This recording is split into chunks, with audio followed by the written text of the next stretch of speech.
Akashvani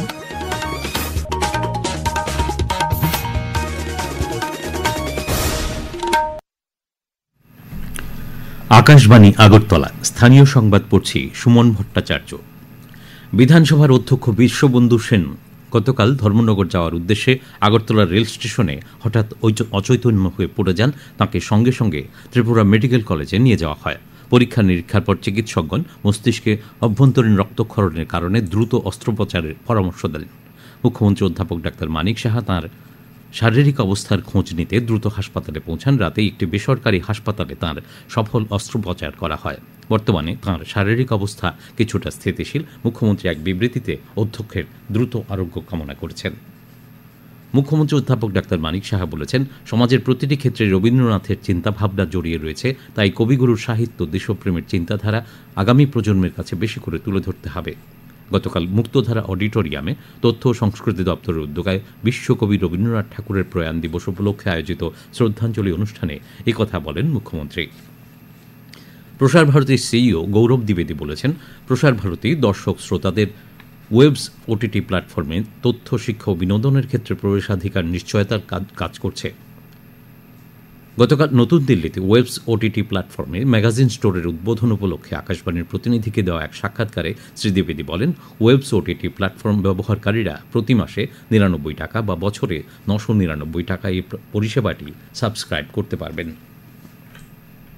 Waves OTT is Prasar Bharati's streaming platform that we launched in November of 2024. Subsequent to that, we've had discussions with various magazine publishers. We decided to tie hands with them, ensure that the audiences who would want to also consume written content as magazines or as other publications should be able to do so within the same app. And today we have launched this facility also. And this magazine store is available at a subscription of 99 rupees per month or 999 per year.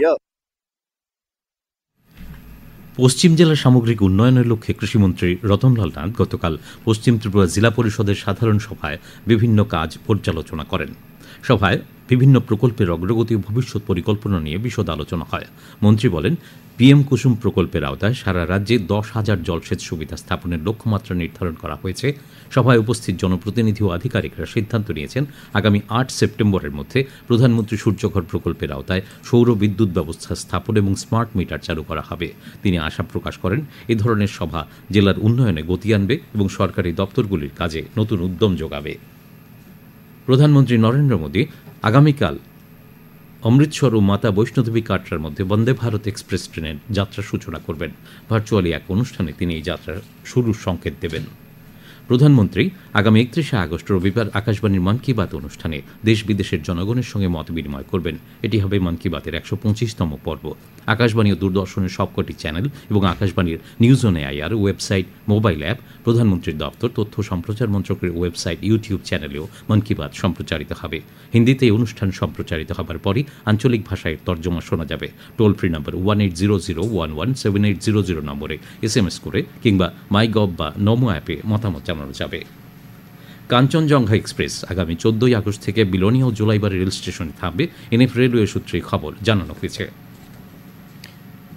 Khowai মহকুমায় হর ঘর তিরঙ্গা কর্মসূচি উদযাপন করা হচ্ছে। গতকাল খোয়াই মহকুমা শাসকের office কক্ষে আয়োজিত এক সাংবাদিক সম্মেলনে মহকুমা শাসক নির্মল কুমার বলেন, সকল স্তরের মানুষের মধ্যে দেশপ্রেমের বোধ জাগ্রত করতে, ঐক্য সংহতির বার্তা আরও মজবুত করতে মহকুমার সর্বত্র এই কর্মসূচি পালন করা হচ্ছে।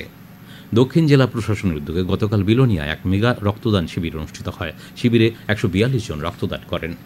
সাবরুম প্রেস ক্লাবের উদ্যোগে গতকাল সাবরুম পূর্ব মনুঘাট হাই স্কুলে এক স্বাস্থ্য শিবির অনুষ্ঠিত হয়। শিবিরে ২১০ জন রোগীকে চিকিৎসা বিষয়ক পরামর্শ বিনামূল্যে ঔষধ প্রদান করা হয়। টিএফএ পরিচালিত চন্দ্রস্মৃতি ঘরোয়া প্রথম ডিভিশন লিগ ফুটবল প্রতিযোগিতায় গত রাতের ব্লাডমাউথ ক্লাব ও নাইন বুলার্স ক্লাবের খেলাটি ১-১ গোলে ড্র হয়েছে। উমাকান্ত মিনি স্টেডিয়ামে অনুষ্ঠিত খেলায় উভয় দল ১ পয়েন্ট করে পায়। আজ আকাশ আংশিক মেঘাচ্ছন্ন থাকবে। রাজ্যে সিপাহীজল দক্ষিণ জেলায় বজ্রবিদ্যুৎ সহ বৃষ্টিপাতের সম্ভাবনা রয়েছে। আজ দিনের সর্বোচ্চ তাপমাত্রা ৩০ ডিগ্রি সেলসিয়াস এবং সর্বনিম্ন ২৫ ডিগ্রি সেলসিয়াসের কাছাকাছি থাকতে পারে। স্থানীয় সংবাদ এখনকার মতো শেষ হলো। পরবর্তী বাংলা স্থানীয় সংবাদ প্রচারিত হবে রাত ৭টা বেজে ৫৫ মিনিটে।